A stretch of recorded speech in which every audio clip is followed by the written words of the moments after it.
Teenage Mutant Ninja Turtles Season 3 Episode 20, Tale of the Yokai. Now, I was finally able to sit down and watch this episode because of my stupid car keeping me away from home for 2 extra days. I'm already never here on the weekend as is.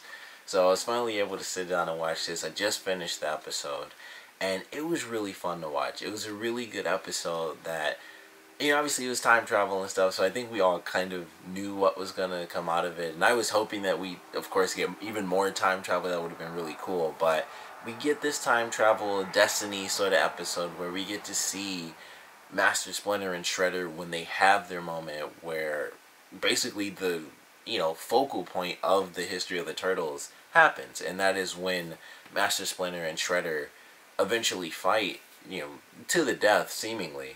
And it was just a good episode. We got to see them as part of their clan initially. And, they're brothers and they fight and stuff like that. They're in love with the same woman. Although, obviously, Splinter has had Karai. Even though it's, obviously, her name's supposed to be Miwa. But we know her as Karai. And, they still have this back and forth relationship. And the Turtles come in and it kind of makes a little bit of a moment where they feel as though they've messed with history, and they kind of pulled a Back to the Future thing where, like, Casey was fading, and then April was fading later. It was full Back to the Future thing, which I loved. And they even say, Mikey was like, it's just like that movie, even though they don't say the specific name. But it was really cool. It was a great episode of them in the past. The Turtles fighting actual ninjas was really awesome. The first scene where they were basically getting beat up was pretty cool. But the scene at the end when they were basically lit up by fire, I love that scene because it wasn't them lit up like normal. And it wasn't like, oh, they're in ninja mode where, it's just them with the white eyes. It was like the coloring was different on them. Like when the guy threw like the cucumber at Mikey, he was like dark. He was like really dark green. He was almost gray in the color that they used. So I thought that was really cool because it was obviously very different than just, oh, it's bright and they look green. And I love that. That was something that we don't really see too often. I can't really remember another time where I saw that. And I love that scene. I thought that was really cool. We got to see them in ninja mode like crazy in this episode. And another thing that I don't think they've really done in the series either too often or really at all outside of like the moments where they're supposed to be, like the anime faces. When they were in their ninja modes, they actually had expressions. It wasn't just like they're in stealth mode and they look really cool. They had a lot of different expressions in this episode, which they normally don't do in ninja mode. But it was like they're seeing stuff happen while in ninja mode still. So it was like they'd have like surprised looks on their faces. At the end, they all, even though they were in ninja mode, they had like sad looks on their faces, and I thought that was very interesting because we don't see that happen. When they're in ninja mode, it's like, oh, it's really cool, and they're fighting people and stuff, and they're sneaking in somewhere. But this was like, they're technically in ninja mode, but they're still seeing stuff. They're still in ninja mode while watching stuff happen because, that's just what they're doing. They're still technically sneaking around, but they're getting story just like we are. And I thought it was really cool. We got to see them express different emotions while still in ninja mode. And it was just something that we hadn't really seen. So I definitely enjoyed that. I love Mikey doing the Ninja Turtles theme song to make Karai laugh. So that was kind of funny. When they went to talk to Splinter's wife, and I already forgot her name, of course. But when they went to talk to her, that was a cool little scene. And like Leo's holding Karai and she's pulling on his bandana and stuff. It was just nice little funny moments that were pretty cool.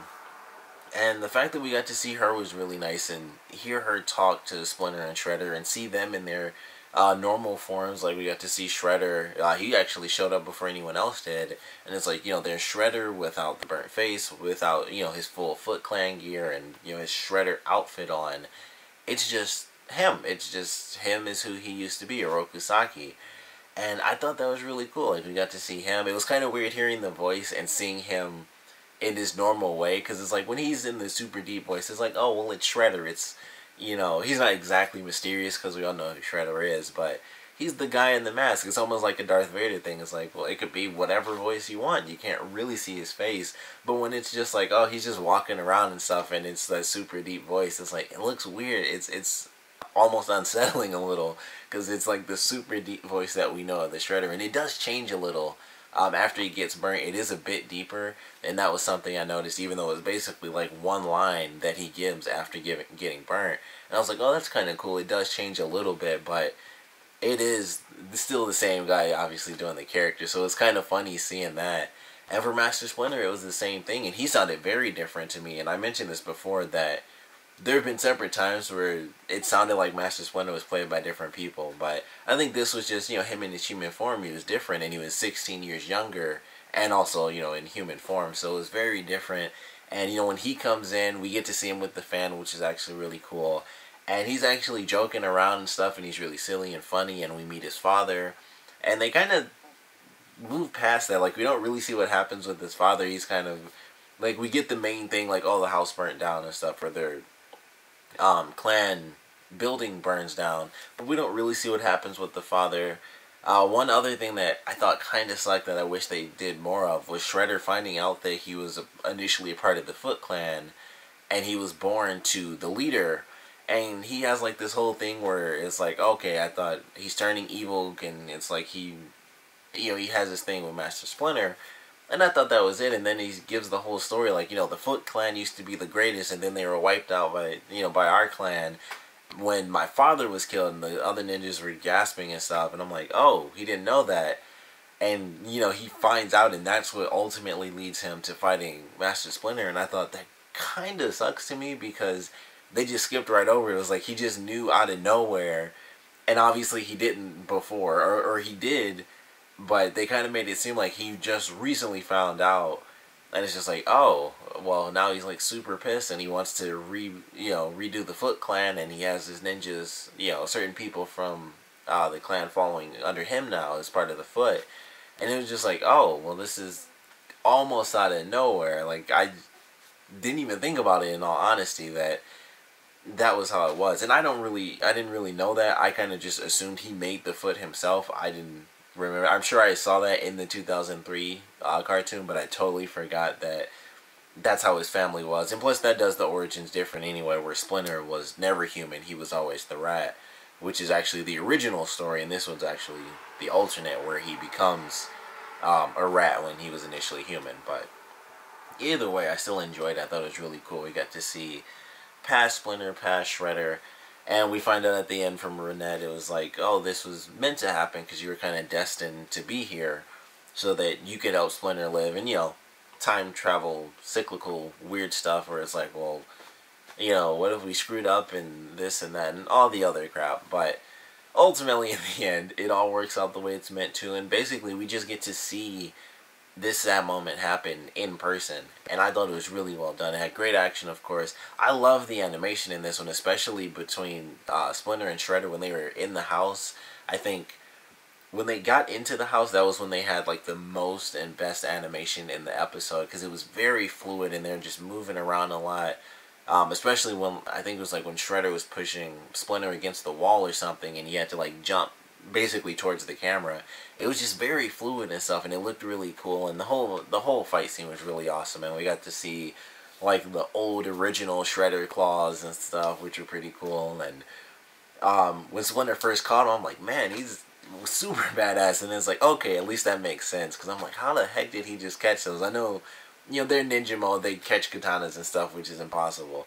But it was really cool. It's like, oh, they kind of made it where it's like, oh, it makes sense, or he could, he had them, in his hands already, and he had, metal on metal, and wasn't just like, man, he just caught him in his hands like nothing happened. So I thought that was a cool little reveal. Like, nope, I was already prepared, and he was super cool. And when he told, I guess I can't say his wife because she was still choosing between them, but his significant other to leave, I should just call her by her name if I could remember, but I suck at that.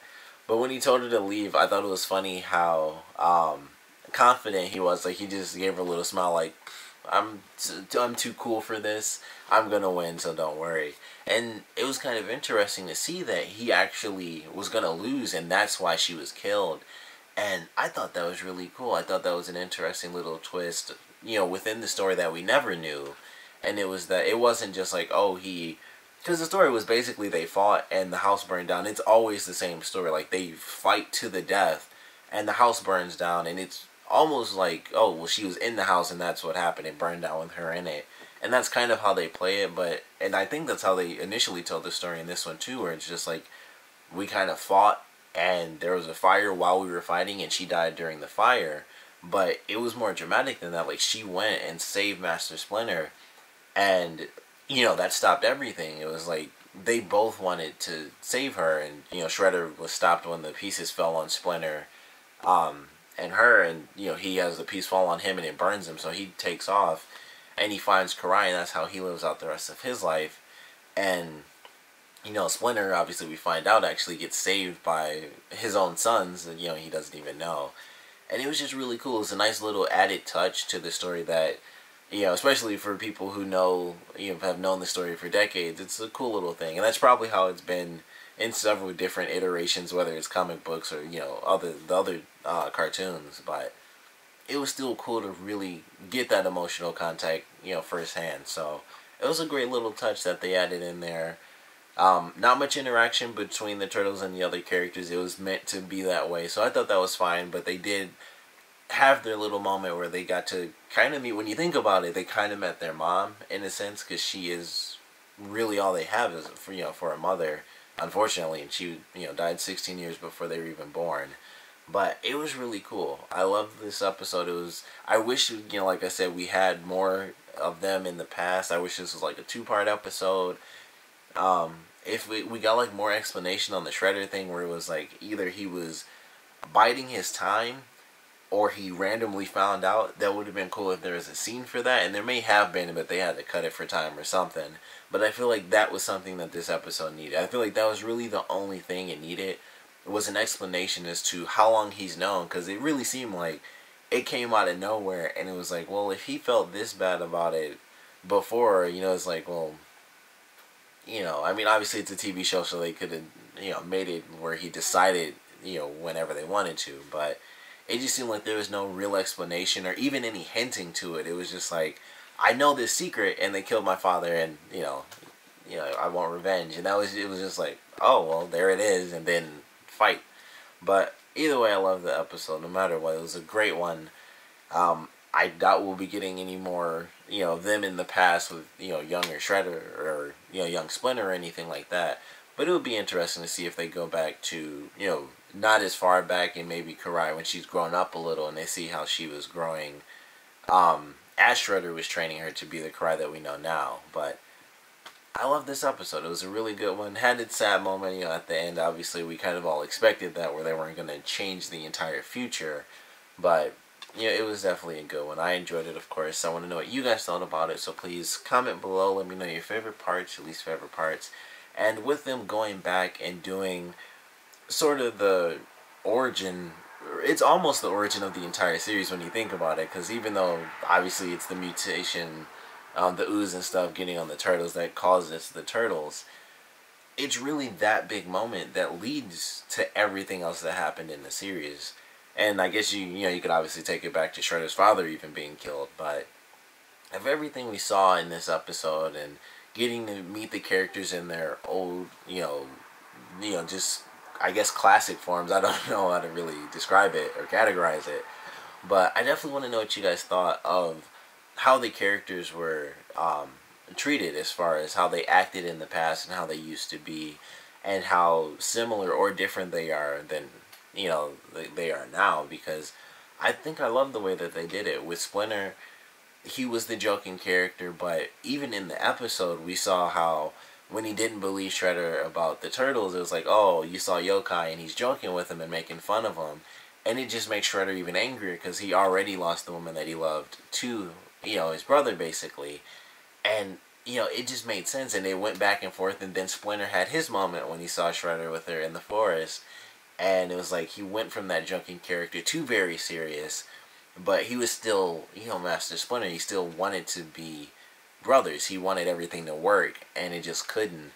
And then, obviously, the Master Splinter we have now, where he cares for his sons, but he's very, very serious compared to how he used to be. Aside from the couple of jokes he's had, and I don't know if I could call it jokes, but some of the few times when he's taught the turtles lessons and just did like backhands and pressure point stuff and just destroyed them. Aside from that, he's like, full on serious. But I want to know what you guys thought about it. So like I said, please comment below, let me know. And thanks for watching.